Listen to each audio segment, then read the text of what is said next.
So I took some time to make this slideshow to talk about the recent reprints we have gotten with Prismatic Evolutions. You can call them reprints, restocks, whatever, but we have gotten more supply of Prismatic Evolutions through retail stores, or technically they're wholesale stores, Costco and Sam's Club.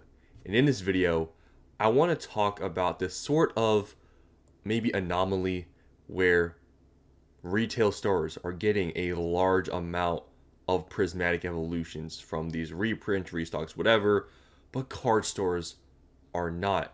Why is this the case? So, through this slideshow, we're going to go over this topic, and at the end of the video, you guys can comment down below and let me know your opinions on this. Do you think this is a good strategy or not? So let's just get into this. So, we all know recently Pokemon has added supply to the market through bundles, and they've been sold at a couple of different stores. And these reprints have only been dropped at retail stores, just card stores, didn't get anything. Costco and Sam's Club. Costco had the Prismatic Evolutions ETB with the booster bundle, which you can see is the top picture. And Sam's Club has the ETB with the Pokeball. Now, we might be getting also another, reprint, restock. Apparently, we're supposedly going to get more of this at Costco with the Prismatic Evolutions ETB in the booster bundle. The source was from PokeNotify. You guys may have seen that video I made just recently where I talked about, apparently we're getting more supply, but it is by PokeNotify, which doesn't have the best reputation for information. I made a Reddit post video about that today, seeing that. Will that actually be a thing? We'll see. But there was apparently a screenshot and some evidence that it was going to be coming out in a few weeks here. So apparently we're getting even more supply. And it's not to local card stores. It's to wholesale. Well, technically it's a wholesale store, but we're going to say retail stores just to make it simple, right? It's going to retail stores. Local card stores, they're not getting the supply. And, it begs the question. Why? Why is Pokemon only supplying wholesale stores / retail stores? Why are they doing this? Has their distribution strategy changed? Maybe, possibly, they're getting higher margins selling directly to retail stores like Costco and Sam's Club because there's no middleman.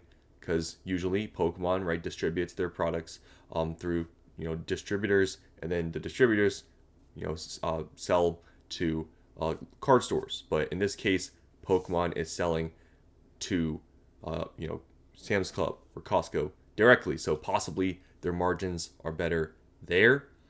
And, are they just avoiding local card stores because they're able to make more money this way? Maybe the process is simpler. Whatever it is, are they avoiding local card stores on purpose? Or is this just, retail stores getting the supply first? And maybe soon enough, we'll see card stores getting some supply of Prismatic Evolutions, but it seems like Pokemon may possibly be avoiding them because, just like I showed you guys, we may be getting another restock from Costco from that bundle. So if they were able to, do a restock and seemingly it's pretty large, why haven't they pushed any product to these card stores? It's interesting. Another product is also coming out at Sam's Club retail store. You can see this product right here, the Lucario EX and Tyranitar EX Premium Collection. It's basically a Sea and Sky box for Prismatic Evolutions. Once again, this is not being sold at a card store. This is a Sam's Club exclusive. Now, I'm going to go over some of the pros and cons I believe there to be by distributing the Pokemon supply to retail stores or to local card stores. So, for the pros, and these are just things I've made up, for retail stores, I believe the biggest pro to distributing the Pokemon supply to retail stores is that product is available to buy for MSRP, right? Everyone can buy them for MSRP. Local card stores would be able to sell them for over MSRP. And I actually say under MSRP because if you're buying, for example, the Prismatic Evolutions bundle at Costco or Sam's Club, if you actually individually take the MSRP for each of those individual products, you're actually paying less than that. So it's technically actually less than MSRP buying the bundle from Costco or Sam's Club. So you're getting a pretty good deal. So that's the biggest pro, is that you have the chance to buy them at MSRP. And another pro I see possibly with retail stores getting these drops, possibly the secondary market price may drop more than if the supply was just strictly distributed to card stores. And why is this the case? So product is able to be flipped on the secondary market due to being bought at MSRP, aka scalpers. Now, obviously, evil people, scalpers, we know, right? But I have mentioned this previously about scalpers. I'm not supporting scalpers in terms of saying that they're doing a right thing or whatever. I'm indifferent about scalpers. I've been saying this entire time. They're going to scalp. What can you do?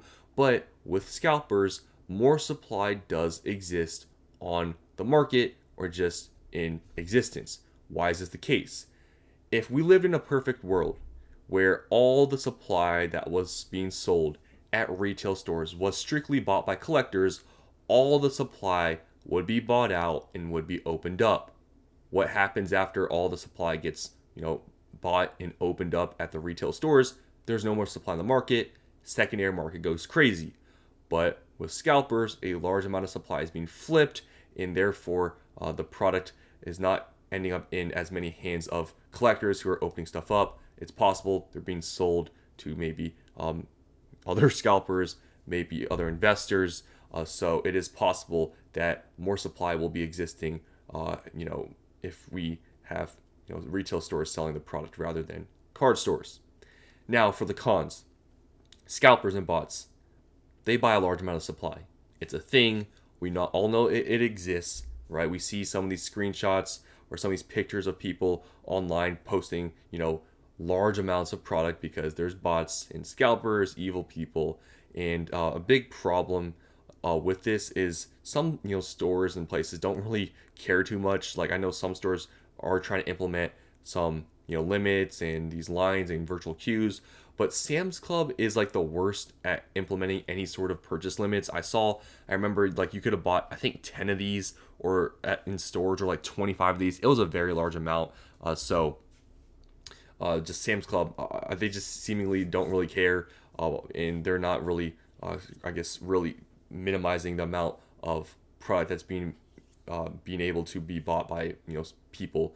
They're just letting people buy large amounts, which I think stores at this point should understand what's happening with the Pokemon market and should probably make the limits a lot lower. But Sam's Club, seemingly they don't really care, and some people are also backdooring the supply at retail stores. So I guess that's another con I could have put on here. So that's a thing. And also, Pokemon collectors will be very unhappy if they miss out. They're going to obviously complain about scalpers, bots, evil people. Yes, it's a thing. It's unfortunate, but what can you do, right? Now next, local card stores. So some pros. Many local card stores have implemented strict purchase limits, so supply is spread to many people. A lot of these local card stores now have maybe implemented one per person. Maybe you can only buy like one per SKU or one SKU per person. So there's a lot more stricter purchase limits with local card stores. So that's one pro if the supply was distributed to these card stores, is that they would, I guess, more so than maybe retail stores, distribute the product pretty evenly, or at least try to. And also, scalpers and bots are not as much of a problem through local card stores because some of these local card stores don't even have websites, and they may not even put the supply on their website. Therefore, bots can't go buy them out. It's possible all these local card stores now are just selling in person. So bots can't do that. Scalpers, depending on obviously the price you're selling at, it could be possible you can scalp, but with strict purchase limits, I don't think scalpers are going to be as, motivated to be a scalper at a local card store. And I also do know some local card stores do make you open up the product in store just to avoid the scalping issue. Now, some cons of local card stores getting this Pokemon supply is that they can sell above MSRP. So with Costco and Sam's Club, they're selling at MSRP, or actually technically under, which I like to say, because if you add up the bundle, it's actually less than MSRP.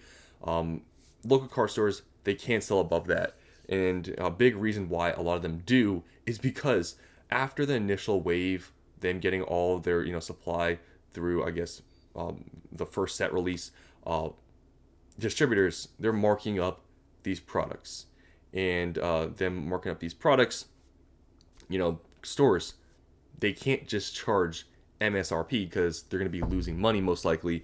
I've seen people saying that their distributors have charged them like $90 to $100 when the market price for the ETBs were like $120 back then. So you can't really sell at MSRP because you would just literally be losing money. So a lot of local car stores are then forced to sell above MSRP, and most of the time to sell at market price because they can't make any money selling at MSRP. And with that, prices may not fall much because a price floor will be created, because distribution marking up prices, car stores can't sell for under market or can't sell for MSRP, or else they're going to lose money. The prices really can't fall much there, right? So these are the pros and cons to the local card stores, and yeah. So just some final thoughts. Is the best strategy for Pokemon to heavily allocate reprints to retail stores like Sam's Club or Costco, like they have been doing? Or should they try to mix it up? Maybe allocate some to these stores, but allocate also some to local card stores? Or should they just be going through local card stores to distribute this product? I don't know what the best strategy is. It's kind of just an open-ended question. Who really knows? I don't know, but it's just an open-ended question. Why is Pokemon doing this? Who knows why Pokemon has decided to drop large amounts of prismatic product to these stores, these retail stores, rather than card stores. I did mention possibly a reason being is they have higher margins. I think that's a very large possibility because, why else would they be doing it other than to make more money? Or maybe it's a better way to cool off the market. I don't know. There's a lot of things that you could come up with, but those are just some of my thoughts. And lastly, what do you guys think about this? That recently all these prismatic products have just been coming out at retail stores, and local car stores are still sitting dry. What do you think about this? Do you think this is the best way for the market, at least for prices to possibly go down, is distributing through retail stores? Or do you think car stores should be getting some of this, and you think Pokemon should maybe do a mix of allocating supply to retail stores and local card stores? Let me know what you guys think. Thanks for watching, and I'll see you in the next one.